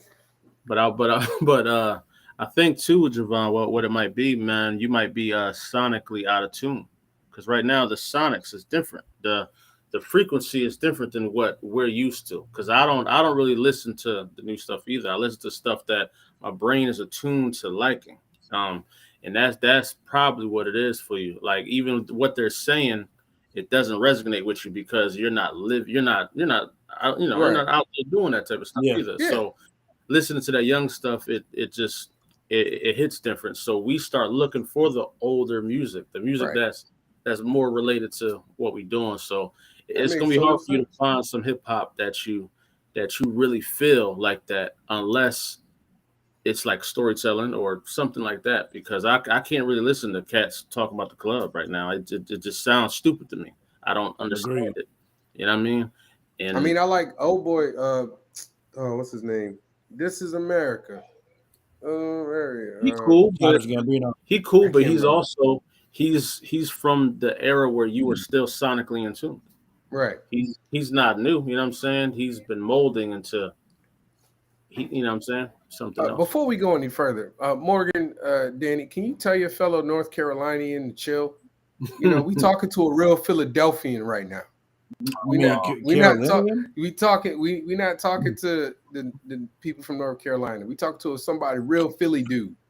Damn North Carolinians, man. Damn. I don't like the way you're saying that. I'm just saying, dude. Just tell him to relax. We'll talk about people from North Carolina soon. You know. Nah, man. It's dope. But you're right though. You're right, because it's a subject matter too. You know, like Subject matters, I heard some song. It was literally all about Perk. I'm like, yeah, I can't get down I like know that. about Perk, man. Yeah, I don't got nothing about that. I'm saying, That's yeah. I mean, but I think I agree with Lonzo though. That there's enough music out there right now.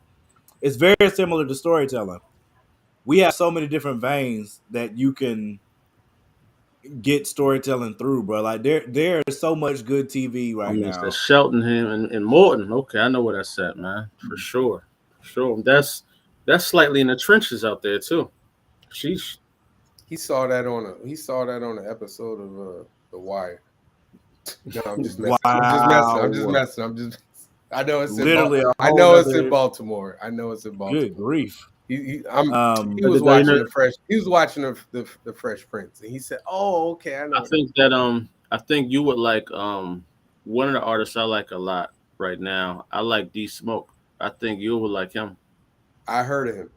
I haven't heard anything from him, but I've heard of him. Very good lyricist, storyteller, and he has a good cadence. We're from an era where people had voices. Their voices were very distinct.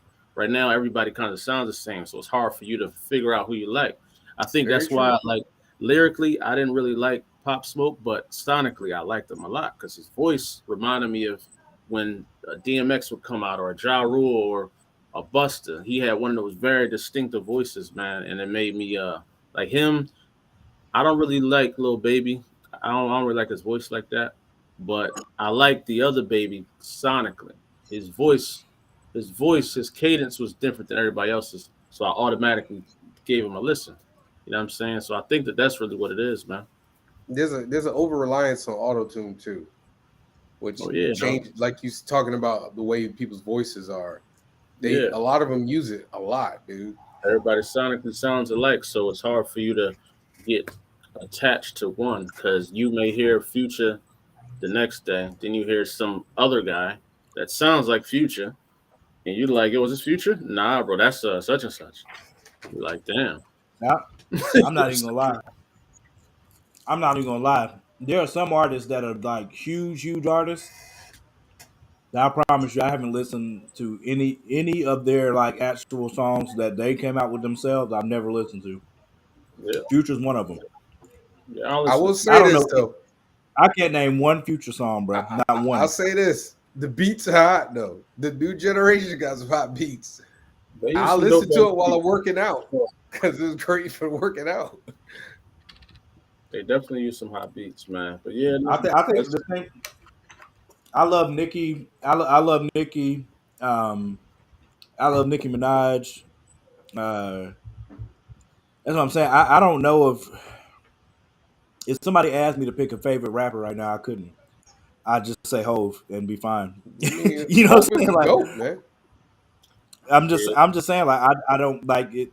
I stick to what I stick to. Hove. If Cole drops something, I'm listening. Kendrick drops something, I'm listening. If Hove drops something, I'm listening. Jay-Z checks all the boxes, man. He checks every box. If Luda drops something, I'm listening. I don't really have like a favorite right now. Like all my favorites are older, but I like Ludacris. Ludacris might be my favorite rapper though. He might be my Luda favorite. was my favorite rapper for forever. I say D Smoke might be the only new rapper I looked to see when his albums was dropping. You know what I'm saying? I really didn't look for anybody else's because he makes another thing is he makes a good project. It's not too many good albums. He made a good album, so that's why I was okay. I can rock with that. You know what I'm saying? Is he the dude that was he on? Dang, bro, there was a rapper that came off of that show that T.I. and Yeah, that's him. Okay, Mhm. okay. Yeah, I heard people talking about him Oh and yeah, saying he man. was dope. So He got some. He made that song. I'm sure that y'all know it. I think what happened with him, though, that was bad is that when he popped, COVID happened right after, so he had to deal with okay, that. But he popped in 2019, like right at the end of it, and then 2020 happened, and it was a wrap. But he did that song called Black Everything. Uh, Black X, something black, but it's dope. It's a real dope joint. It was on like a lot of people was using it for like their theme songs and commercials and stuff like that. He came out with Deontay Wilder, I think, on his second fight with Tyson Fury. Oh yeah. Who is this now? You talking about? the guy D Smoke. Oh, Yeah. okay. Yeah, I remember that dude coming out. I don't remember the song. Couldn't tell you. I remember the name from the show because I remember people talking about how dope he was. Because I won't go watch the show. Oh, Um, yeah, it's called Black Habits. Black Habits. Yeah, Okay. it's called Black Habits. Man, you got to check that joint out, man. That thing dope. He reminds me of Kendrick, but a more understandable Kendrick. You know what I'm saying? Justin out there Googling people. No, he only listen to gospel music now. I don't know why he acting like that. Oh wow. Dang, man. Wow. Dang. Yeesh. Jonathan McReynolds, He said, John P. he said Keith, you only know Fred Hammond. Fred Hammond, Kirk Franklin. Lecrae. They're your favorite hip hop You might artists. know some Lecrae songs. Don't be playing Lecrae. Lecrae is dope. Andy Mineo. Who's Lecrae? Hold on, bro. I'm Don't do asking that. a question. You don't know who Lecrae is? No. He's the And why would I gospel. ask who Lecrae? Why would I ask if I knew who Lecrae was? Why would I ask? Cray is like the Jay-Z of gospel rap, He man. said, "Bless the Well, Lord." I'm not big on like hip hop gospel. I've never connected with me. I remember Lecrae and Andy years ago, Mineo. I used to always hear about the gospel rapper called Truth. A lot of people used to talk Truth, about him a lot. Yes, sir. Saying, Nah, That was my guy too. rapping and That was gospel my guy. never Hey, cross movement was big for a minute. Just hey, Never I'm really- surprised you know The about- truth came out of that. I'm legit surprised Yeah. you know about cross movement. The truth came out of that. The truth do have because some I used- banger albums. I mean, to your surprise, Danny, I'm pretty cultured, man. You know what I'm saying? He's like, dude, I didn't know you wasn't ignorant. I mean, no, I'm saying both of y'all. I'm saying cross movement. I thought was really niche. Like Hey, I man. I grew up in the church, and I Didn't knew he come about up- cross. I wasn't allowed to listen to. I like my secular gospel music. music with choirs or harmonies. Myers and them. That's Yeah, what no, I like. Man, if you listen to Lecrae, listen. That dude, Lecrae is Toby Nwigwe hits me like that too though. I love that. Toby Nwigwe. I love what he's doing with his wife, you know what I'm saying, and all the stuff he drops. I'm glad Erykah Badu, you know what I'm saying, amplify that dude like he is. You know what I'm saying? Now everybody know him, you know what I'm saying, Pharrell worked with him and all that type of stuff. But when he first started spitting the two, I was like, bro, this dude is yeah. raw. He's the closest to like Andre 3000 lyrically. Yes, I agree. That dude Listen is. to Vaughn. You gotta listen to him, bro. You What's his can't, name? If you don't What know name who am I Toby looking Nwigwe is, What's you his can't name? judge If- without I'm giving not it. judging. I'll I'm put it just in the saying right that's now. that's I wouldn't go like that far. I wish you hadn't said that because now I'm gonna be listening. Like You gotta listen to. I wouldn't go Listen that to far, what- Javon. if you I- had just said he was really good, I would Just be like, listen to the way okay. he puts his words together. I think you would like Crit more than Tobe. To be Crit honest is with you. Crit. Yeah, Crit is more understandable. But again, you got to understand. Like when I mean, like once again, I'm a 80s baby. I'm a 90s kid. Yeah. So like when I was growing up and really heavily in the gospel, there wasn't as much crossover. So every time I heard like a hip hop type song, but gospel, to use the word the thread of today, it was corny. So I will say my brain is wired to like, nah, it's not gonna work. I would say Lecrae, he confuses me because sometimes I hear songs and I don't know it's gospel. I'll be That's like, the other thing, though. listen to it, and be like, what is he talking about real quick? And then I may hear a little bit of the Lecrae definitely think you definitely think he said nigga a couple of times on his song. I'm telling you, I ain't man. gonna lie. I heard it, but I was listening. I said, yo, who is this? Lecrae, and I really didn't know. But Because- see, it would take me out of my spirit. It would take me out of my spirit. Like I'm gonna give Danny give him a break here. The way he feels about like certain movies. And like Demon, I just said I'm giving you. Now you understand. But no. The difference is like I can tell the difference. Like I can listen to a gospel hip hop song and understand and listen to the words and know that they're talking about it. But when I hear hip hop, my brain automatically connects it with secular. Like it is what it is. It just connects it with secular music. Sounds so like racism to me. It's not racism, but like if you give me like a hot beat with like a gospel song, album, like if it sounds like something that women should be twerking to, like my brain, you know what I mean? Like my brain is like, all right, I'm not too close. Let me reel it back. I like Anomaly, but Gravity is my favorite Lecrae album. Gravity was the one for me. I ain't gonna lie. I think DMX is probably the best gospel rapper of all time. Hey yo, y'all heard Jay-Z tell the story about touring with performing after DMX? That was hilarious. DMX is one of the greatest gospel rappers because I feel like why I never really got into gospel rap. It's hard for me to get into gospel rap because it used to be extremely preachy, and I don't see the realism in the preach. I see the realism in the story. So when DMX is telling the story about his struggles with his faith and what he's going through and trying to get up out of this situation, but tempted by the devil, that to me is like a scripture that I'm listening to a man struggling to get back to God. So when DMX puts his words together, he really raps it like a pastor would be at the pulpit, like telling you, bro, I used to be out there. I was getting it in. But now I'm trying to get my life to God, blah blah blah. So when I hear some gospel rappers, they're just telling me, they're wrapped in the cloth of God and believe. I don't feel that all the time. You know what I'm saying? So, but that's one of the reasons that I love Lecrae. Like I love Lecrae from. I don't remember when I got put on to him, but some of his songs hit really deep for me because I feel like the walks were the same. And like when Lecrae started putting it on wax, what it's like to be a black man that believes and putting out this music, and he started putting it into his music and had people coming for him, it put me in a whole different. Like I already loved him, but when he stood up for himself on that, it put me in a whole different headspace on Lecrae altogether. You know what I'm saying? Because he could have backed down and he didn't.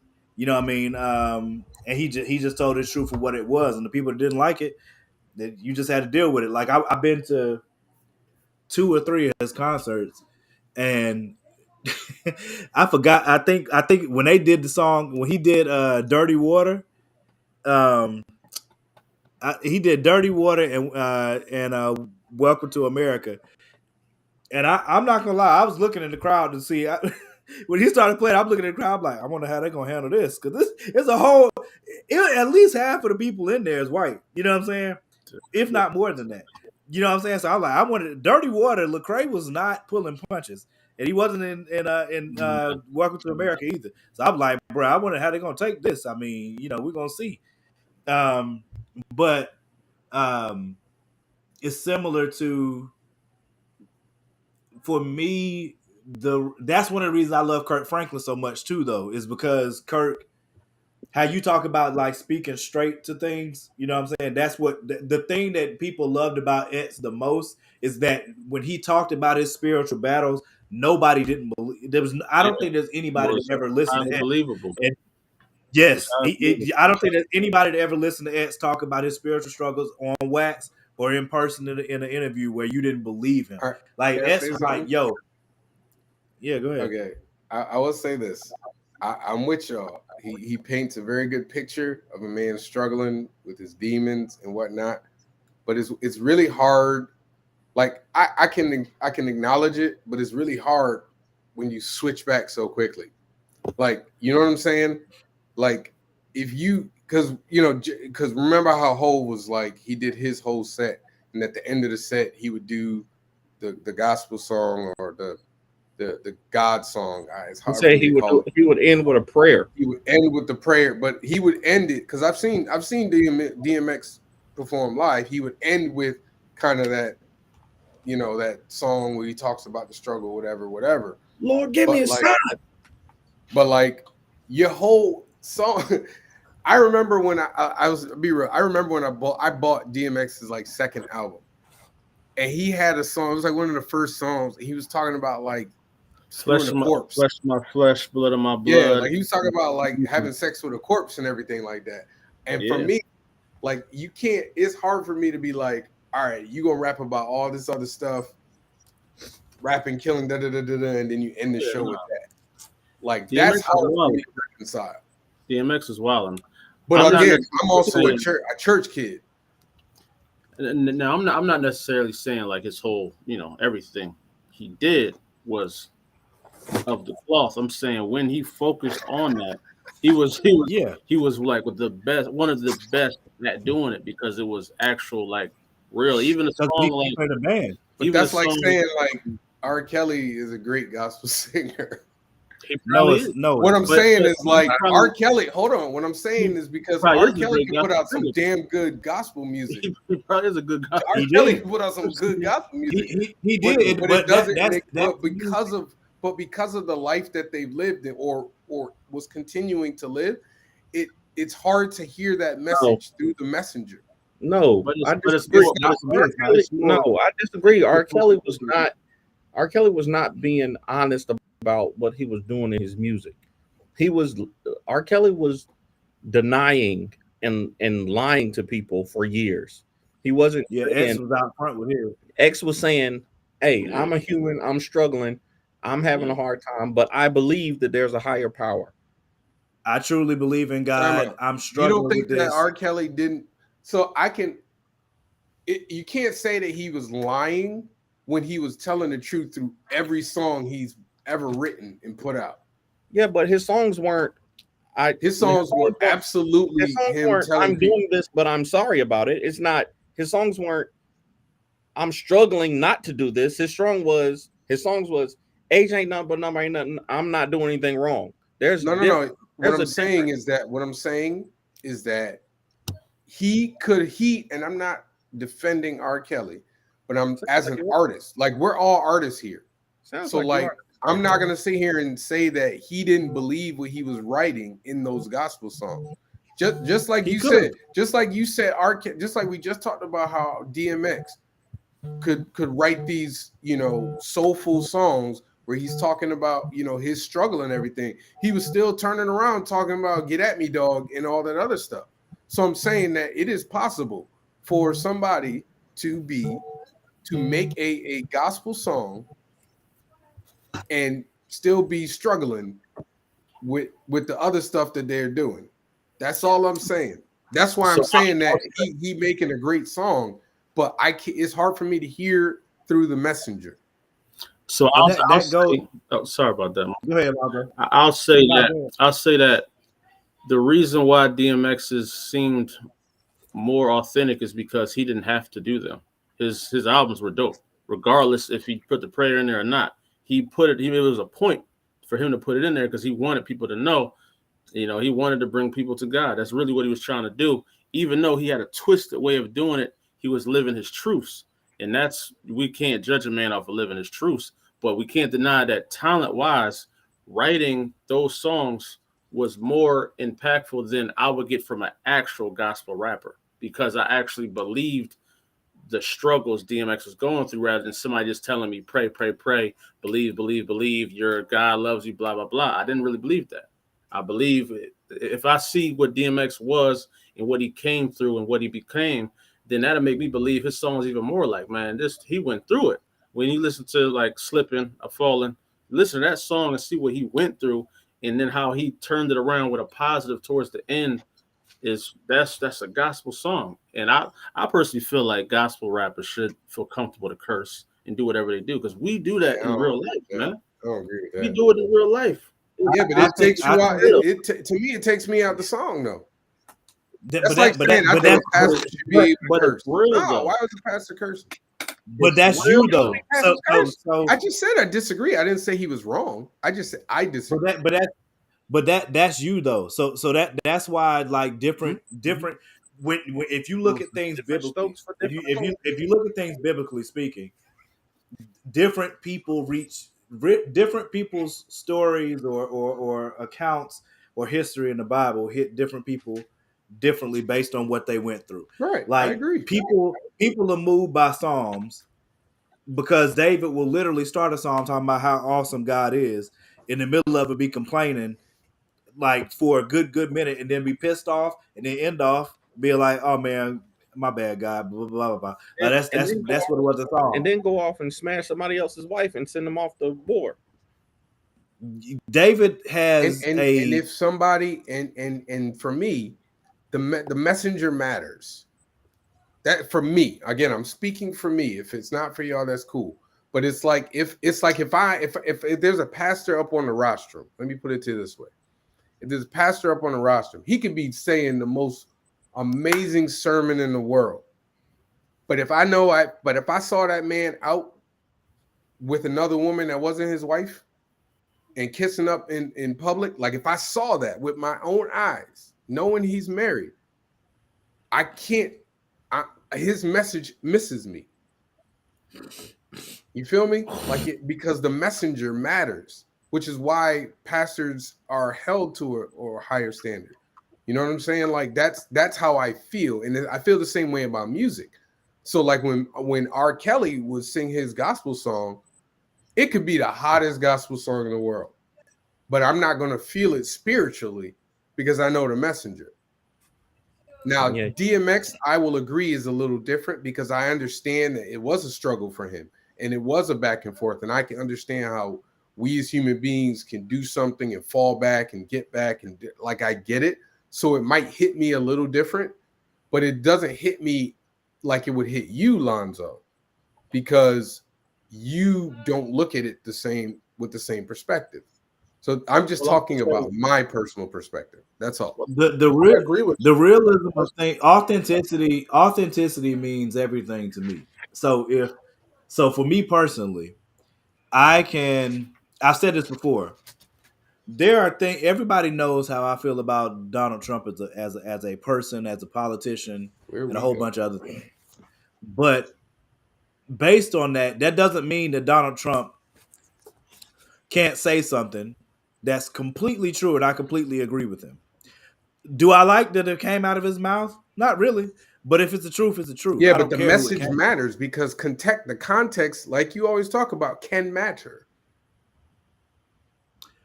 The context of what he's saying. He could say something in the middle of a diatribe on some BS. Like, you know what I'm saying? Like, he could say one small nugget of truth that's surrounded by a lot of BS. I can be like, all right, yeah, but the rest of he said nonsense, so whatever.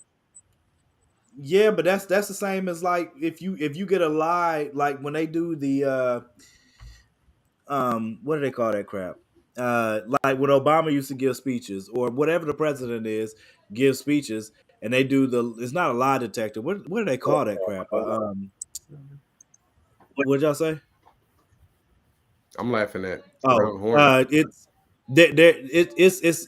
like for me personally, I get where Lonzo's coming from. The reason that he could connect to it is because he can understand and feel that based on the realism of knowing that life or being able to connect to just the thing that always got me with X is when fact checking, appreciate it, Jess.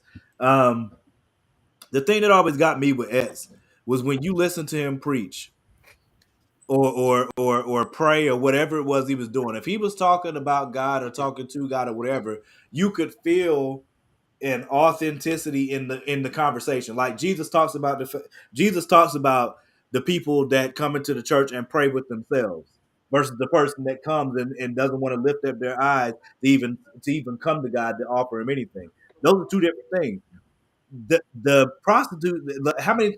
There are countless times where Jesus preaches, saying the difference in between the prostitutes and all those people over there that's doing what they know they shouldn't be doing it, but at least they're authentic in when they come to me versus these people that think they're praising me or talking to me or talking for me that ain't spoke to me in years. You know what I'm saying? It's not to say that all these, because there are plenty of people who on the surface have everything together and look and everything looks great, but like Jesus said, inside is dead men's bones. You know what I'm saying? But then you got this mud that came off the street that's a straight sinner right now. You know what I'm saying? He's a straight sinner right now. He knows he just got done drinking, but I guarantee you can give you a word before these mother over here that's been faking this whole time. You know what I'm saying? So like the thing that always hit with X, I don't care what community he was in, the thing that always hit with him was the authenticity of his conversation, or correlation and relationship with God when he was speaking to him or praying or whatever it was. There was an authenticity that you could feel. That's one of the things that I love about Kirk Franklin. Like when Kirk talks about stuff, he knows ahead of time. Like when he did that album, Losing My Religion, he knew what was going to happen. You know what I'm saying? To even name your album that, he knew what was going to happen. He knew what he was going to face, but he still was like, I got to keep it a band. When he went on, was it Oprah? I don't remember what show he went on, but like he went on the show talking about the fact he was addicted to pornography. When cheating, felt like he was cheating on his wife to do it or whatever. There was a whole bunch of people that judged him for that. When he was cussing at his son, there was a whole bunch of people that judged him for that. You know what I'm saying? And like still don't see him the same to this day. He was living his truth. That. And I think yeah. even when DMX does his prayers, because it's usually at the end of the album, and in the prayer, he's praying about all these things he was rapping about. He struggles with these thoughts. He's always conflicted with these thoughts. He's asking God, like, yo, why me? Like, why do you? I mean, it's really poetic the way he puts his gospel together. So when you look at his album, and DMX he rarely doesn't, like his songs, especially in the beginning of his career, his songs were more a story of his actual life. He wasn't really telling stories of stuff he didn't do. It was like really his story and stuff he would talk about. Now he would use metaphors and get graphic and stuff like that for sure, but mainly he was telling the story of his life and his upbringing and his struggles, which is what I consider, and what was said in the comics is that there's a difference between gospel and testament rap, and you know, his is more along the lines of like, you know, I get it. He's just being exactly who he is, man, and that's why I was saying he's probably the best gospel rapper I've ever heard, because he's like completely real rather than somebody that's giving me a pretended version of them. You know what I'm saying? When I know there's something realer inside of them that they're not letting out, which is why I said people should just be themselves. A lot of people ask me when I was the college I went to, it was like a Christian college. So a lot of people there were from churches. They were musicians and stuff like that. And a lot of them said that I would be a good, you know, gospel rapper and something like that. But I didn't want to do it because everything I rapped about, I actually was doing. I actually did. You know what I'm saying? And I don't want to be bringing you to the Lord if I know I'm not where I need to be. I'm not where I need to be at. So why would I be talking about this when I know what I'm doing out here? And I said, I don't play with the Lord like that. You know what I'm saying? Like, I'm me. This is what I like to be. This is what I want to be. And I'm not going to pretend to be something else to entertain others. So, and that's why I feel like I could never really get into gospel rap. And that's why I look at people like DMX as a gospel rapper, because they're preaching something that I can understand and grasp like a good preacher does. They'll tell you a story about how they was effed up and they was they were struggling with like pornography, or they was out in the streets. And sometimes pastors will slip up and say a curse word, and I mean a couple inbounds would drop out, but they're just being them. And I don't think we should fault people for just being them, man. Just if a curse come out and you talking about the Lord, it happens. We do it. We do it. So I mean, I agree with everything except for the curse. But I get it. Like, his testimony, like, I get it. I wouldn't call him a gospel rapper, and I don't even consider that gospel. But I do consider it to be a testament, like a testimony. Yeah, like, you know what I'm saying? Like, because when I think of gospel, like there's a certain sonics, sonically there's a certain type of music that I think of, as opposed to like him giving a testimony. Like there are people who will call, like, say, I Believe I Can Fly, like, call it a gospel song. Right. And like, I don't consider it to be a gospel song. Like, because it's composed like one.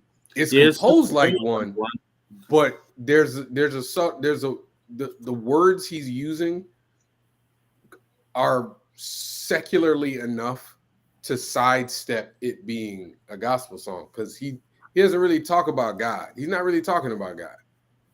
Like, he's just talking about, I can do this thing. Yeah. Now you can listen to it. It's almost like a Rorschach test. Like, I can listen to it, and if you want to think about it as a gospel song, you can.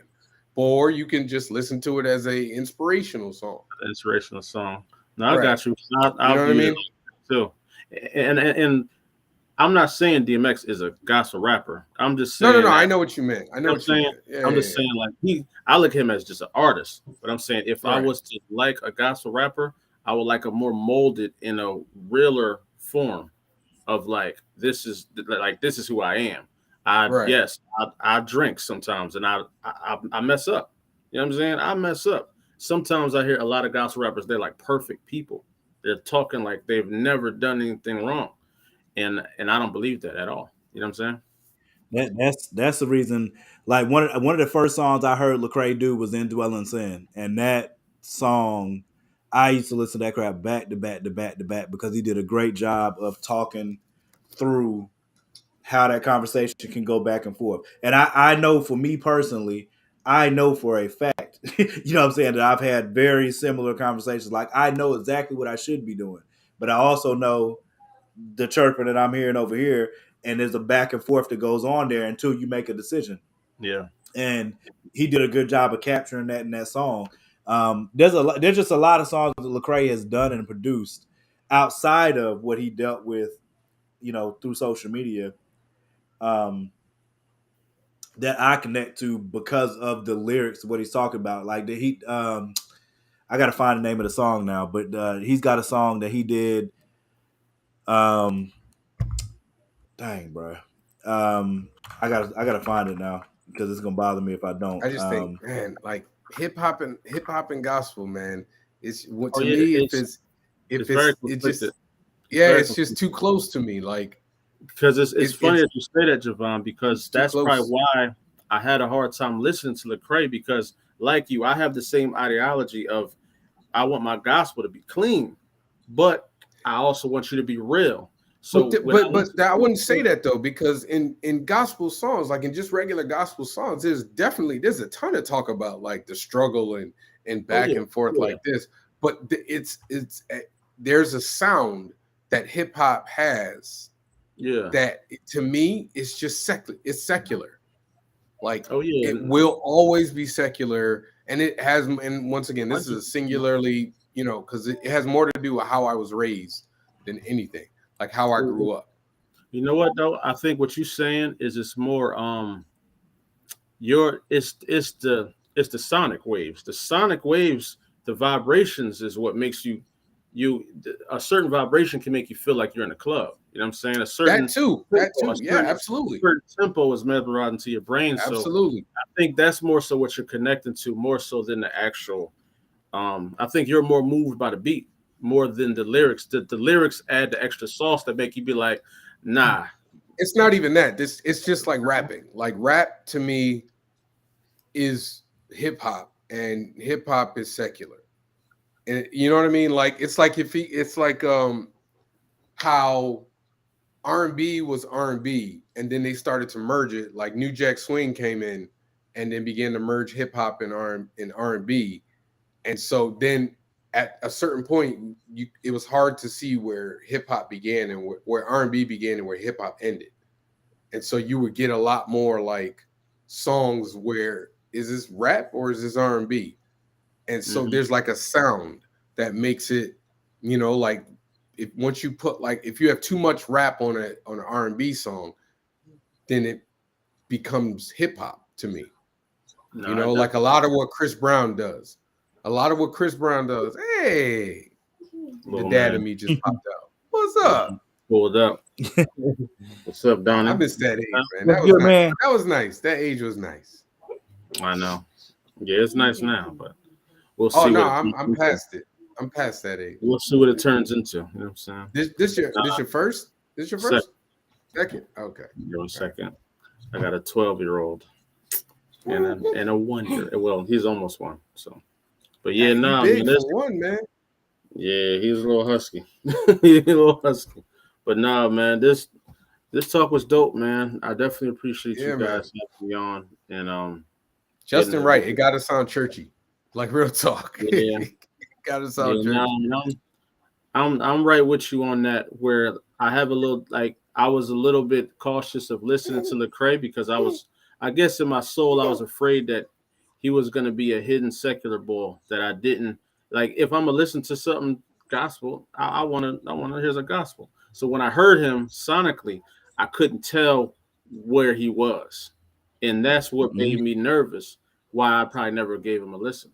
Because I feel you. You know what I'm saying? Like when I know a gospel, I know he's gospel. I gotta know where you stand, because if you turn around and be a liar, be out here, smoke popping pills and stuff, I'm gonna feel like an idiot listening to you.